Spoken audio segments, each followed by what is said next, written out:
আসসালামু আলাইকুম। Global village computer training সেন্টারের পক্ষ থেকে আমি সিরাজুল শিহাব আপনাদের সবাইকে স্বাগত জানাচ্ছি অ্যাডোবি ফটোশপ বাংলা ভিডিও টিউটোরিয়ালের আজকের পর্বের বিষয় হচ্ছে ইমেজ ব্যাকগ্রাউন্ড রিমুভের খুঁটিনাটি। একদমই খুঁটিনাটি থেকে শুরু করে ইমেজের ব্যাকগ্রাউন্ড কীভাবে রিমুভ করতে হয় সেই বিষয়গুলো সম্পূর্ণ দেখার চেষ্টা করব। এবং প্রথমে বলে নিচ্ছি, এটা একদমই নতুনদের জন্য। যদি আপনি এই বিষয়ে জেনে থাকেন তাহলে প্লিজ স্কিপ দ্য ভিডিও। কারণ হচ্ছে আপনারা যারা এই ইমেজ ব্যাকগ্রাউন্ড রিমুভ করতে জানেন তারা হয়তো একটু বিরক্তি ফিল করতে পারেন, সেজন্য আমি আপনাদেরকে বলবো আপনারা ভিডিওটি স্কিপ করে যান। বাট যারা নতুন, যারা জানতে চান ইমেজ ব্যাকগ্রাউন্ড রিমুভ সম্পর্কে, তারাই শুধুমাত্র ভিডিওটি দেখবেন। তো কথা না বাড়িয়ে চলুন আমরা কাজে চলে যাই। প্রথমেই আমার কম্পিউটার থেকে অ্যাডোবি ফটোশপ সফটওয়্যারটা ওপেন করতে হবে। তো চলে যাই, অ্যাডোবি ফটোশপ স্ক্রিনে চলে এলাম। এবার এখান থেকে আমাকে একটি ফটো ইনপুট করতে হবে। এর পূর্বে আমি বলে দিচ্ছি, আজকে আমি দুটো কাজ দেখাবো। একটা হচ্ছে এক কালার ব্যাকগ্রাউন্ড যে ইমেজগুলো রয়েছে সেই ইমেজগুলোর ব্যাকগ্রাউন্ডগুলো আমরা কিভাবে ইজিলি রিমুভ করতে পারি, এবং যেগুলো একটু কমপ্লেক্স ব্যাকগ্রাউন্ডগুলো সেগুলো কিভাবে রিমুভ করতে পারি, দুটো বিষয় দেখব। তো চলুন কথা না বাড়িয়ে আমরা একটি ইমেজ ইনপুট করে ফেলি। তো এখান থেকে ইনপুটে দেওয়ার পরে দেখুন এখানে দুটো ইমেজ আমি রেখে দিয়েছি পূর্বেই। একটি হচ্ছে সম্পূর্ণ এক কালার ব্যাকগ্রাউন্ড, আরেকটি হচ্ছে একটু কমপ্লেক্স।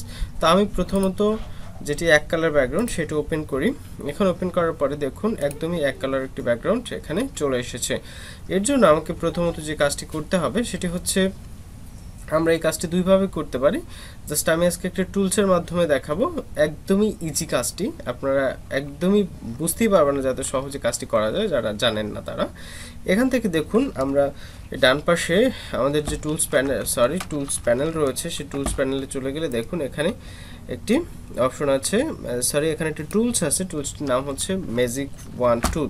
এখানে দেখুন মাউসের কার্সারটা রাখার পরে আমাদের নামটা শো করছে এখানে। তো এখান থেকে আমি জাস্ট ক্লিক করে এটাকে সিলেক্ট করে নেব। নেওয়ার পরে এই যে খালি জায়গাটা রয়েছে দেখুন, আমরা যে ব্যাকগ্রাউন্ড এক কালার ব্যাকগ্রাউন্ডটা রয়েছে এই ব্যাকগ্রাউন্ডের উপরে জাস্ট একটি ক্লিক করব। ক্লিক করার সাথে সাথে দেখুন একদমই ব্যাকগ্রাউন্ডটা ইজিলি সিলেক্ট হয়ে গিয়েছে, পুরো ব্যাকগ্রাউন্ডটা এক কালার। তো এখন জাস্ট এখান থেকে ডিলিট বাটনে ক্লিক করে দেব, জাস্ট কিবোর্ডের ডিলিট। এখন দেখুন ডিলিট করার পরে অন্য একটি কালার এখানে প্রদর্শিত হয়েছে। এক্ষেত্রে আমাকে যেটা করতে হবে, যদি আমি অন্য কোনো কালার এখানে ইনপুট করতে চাই, জাস্ট এখান থেকে কালারটা পরিবর্তন করে দিব। দেখুন যে কোনো কালার পরিবর্তন করে দিয়ে এখানে জাস্ট ডিলিট বাটন প্রেস করলেই হবে। বাট এখন যদি আমরা এই যে এটাকে ট্রান্সপারেন্সি বানাতে চাই, জাস্ট কোনো কালার থাকবে না ব্যাকগ্রাউন্ডে, জাস্ট এটা ট্রান্সপারেন্ট একটি ব্যাকগ্রাউন্ড চলে আসবে। সেজন্য আমাদেরকে যেটা করতে হবে, জাস্ট লেয়ার যেতে হবে। লেয়ার থেকে দেখুন এই যে লেয়ারে যে আমাদের ইমেজটি রয়েছে, জাস্ট এটাকে লক আছে, দেখুন এখানে লক আছে। জাস্ট এই লকটা তুলে দিতে হবে। লকটা তুলে দেওয়ার জন্য জাস্ট এখানে ডাবল ক্লিক করলেই এবং ওকে করলে লকটা উঠে যাবে। এবার আপনি এখান থেকে জাস্ট ম্যাজিক ওয়ান টুলের দ্বারা এটাকে সিলেক্ট করে ডিলিট প্রেস করেন, দেখেন ব্যাকগ্রাউন্ডটা কি সুন্দর চলে গেছে, তাই না? এটা ট্রান্সপারেন্ট ব্যাকগ্রাউন্ড হয়ে গেছে। তো এটা হচ্ছে একদমই ইজি ওয়ে, যেটা হচ্ছে এক কালার ব্যাকগ্রাউন্ডের ক্ষেত্রে আপনি শুধু অ্যাপ্লাই করতে পারবেন। বাট আপনার ব্যাকগ্রাউন্ডটা যদি একটু কমপ্লেক্স হয় সেক্ষেত্রে আপনি কি করবেন সেই বিষয়টি দেখব। চলুন, প্রথমে আমি কিবোর্ডের কন্ট্রোল ও চাপলাম। এবার আমার এই ইমেজটি ওপেন হলো। এখান থেকে আমি ইমেজটা ওপেন করব। ওপেন করার পরে দেখুন ইমেজটা ওপেন হয়েছে। এবার আমি যদি এই ম্যাজিক ওয়ান টুল দিয়ে এটাকে সিলেক্ট করতে চাই, দেখুন এটা সিলেক্ট হচ্ছে না, তাই না? কারণ এটা হচ্ছে কমপ্লেক্স ব্যাকগ্রাউন্ড, এটাকে টুলসটি অটো সিলেক্ট করতে পারছে না। এজন্য আমাকে যেটা করতে হবে, এটাকে ম্যানুয়ালি সিলেক্ট করতে হবে। ম্যানুয়ালি সিলেক্ট করার জন্য এখানে আরও কিছু টুলস রয়েছে। এই যে টুলসটি রয়েছে এখান থেকে দেখুন এখানে একটা ল্যাসো টুল আছে। এই ল্যাসো টুলের মাধ্যমে চাইলে আমরা এটাকে সিলেক্ট করতে পারি। এর জন্য আমাকে যেটা করতে হবে, দেখুন এখান থেকে আস্তে আস্তে করে এটাকে সিলেক্ট করতে হবে। এটাকে একদম এভাবে করে সিলেক্ট করতে হবে পিক্সেল পারফেক্টভাবে। এটা যেহেতু টিউটোরিয়াল পারপাসে করা সেজন্য আমি এটা দেখাচ্ছি না, আপনারা করে নেবেন। এখানে আরও অনেকগুলো টুলস রয়েছে। দেখুন এখানে এই যে দেখুন পলিগোনাল ল্যাসো টুল, এইটা এখান থেকে সিলেক্ট করার পরে দেন আমরা এখানে আস্তে আস্তে করে এক একটা ক্লিক করে এটা সিলেক্ট করতে পারবো। দেখুন আমি একটু একটু করে করছি,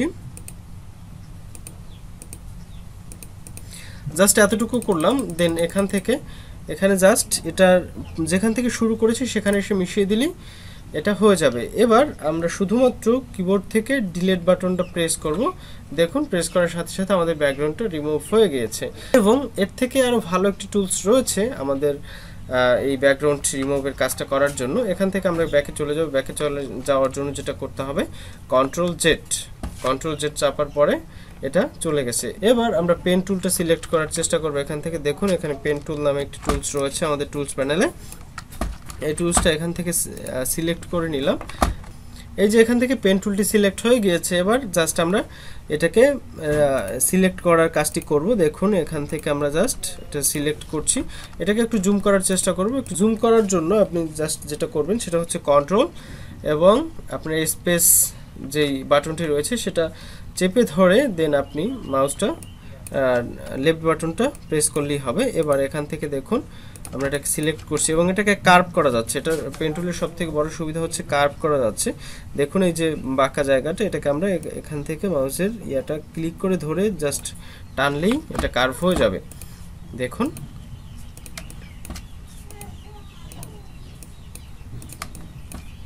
খুব ইজি, তাই না? এবার জাস্ট এখান থেকে এটাকে আবার পূর্বের জায়গায় মিলিয়ে দেব। মিলিয়ে দেওয়ার পরে এই যে আমরা সিলেক্ট করেছি সিলেকশনের মধ্যে মাউসের রাইট বাটন ক্লিক করে দেন এখান থেকে মেক সিলেকশন, সরি এখানে এটা ডাবল হয়ে গিয়েছে।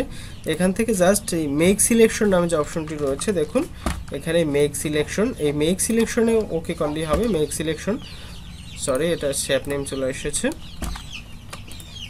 এই যে মেক সিলেকশনে ওকে দিয়ে দিলাম, দেওয়ার পরে এখান থেকে ওকে। এবার এখান থেকে জাস্ট ডিলিট বাটন চাপলেই হবে। খুবই ইজি, তাই না? হ্যাঁ, একদমই ব্যাকগ্রাউন্ড রিমুভ করাটা খুবই ইজি একটি কাজ।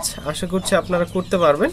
আচ্ছা, আরেকটি জিনিস দেখিয়ে দিচ্ছি আপনাদেরকে। এই যে ব্যাকগ্রাউন্ডটা এখান থেকে রিমুভ করলাম এটাকে কিভাবে ট্রান্সপারেন্ট করব সেটা কিন্তু দেখানো হয়নি, বাট পূর্বে কিন্তু দেখিয়ে দিয়েছি সেই একই সিস্টেম। এটা জাস্ট এখান থেকে লেয়ারে চলে যাবেন, লেয়ার থেকে এই তালাটা উঠিয়ে দেবেন। তালাটা উঠানোর জন্য এখান থেকে ডাবল ক্লিক করে দেন ওকে করে দিবেন। এবার এখান থেকে আপনি ল্যাসো টুলটা সিলেক্ট করবেন। যেহেতু এটা নট ল্যাসো টুল, এটা হচ্ছে ম্যাজিক ওয়ান টুল। এখান থেকে যেহেতু এক কালার এখন হয়ে গিয়েছে, তাই না? এখান থেকে জাস্ট সিলেক্ট করবেন, ডিলিট ক্লিক করবেন, ডিলিট প্রেস করবেন। দেখুন একদমই ব্যাকগ্রাউন্ডটি ট্রান্সপারেন্ট হয়ে গিয়েছে, তাই না? খুব ইজি না বিষয়টি? আশা করছি প্র্যাকটিস করতে পারবেন। আর যদি প্র্যাকটিস করতে গিয়ে কোনো সমস্যা হয় কিংবা কাজ করতে গিয়ে কোনো সমস্যা পড়ে তাহলে অবশ্যই আমাদেরকে কমেন্টে জানাবেন, আমরা সলিউশন দেওয়ার চেষ্টা করব। এবং আপনারা পরবর্তীতে কোন বিষয়ে টিউটোরিয়াল পেতে চান সেই বিষয়ে আমাদেরকে অবশ্যই জানাবেন, আমরা সেই বিষয়ে টিউটোরিয়াল তৈরি করার চেষ্টা করব। আর ভিডিওটি ভালো লাগলে অবশ্যই লাইক, কমেন্ট এবং শেয়ারের মাধ্যমে আমাদেরকে উৎসাহ প্রদান করবেন এবং চ্যানেলটি সাবস্ক্রাইব করে আমাদের সাথেই থাকবেন। ধন্যবাদ, দেখা হবে পরবর্তী কোনো পর্বে। আজকের মতো এখানেই বিদায় নিচ্ছি। ভালো থাকুন সবাই, আল্লাহ হাফেজ, আসসালামু আলাইকুম।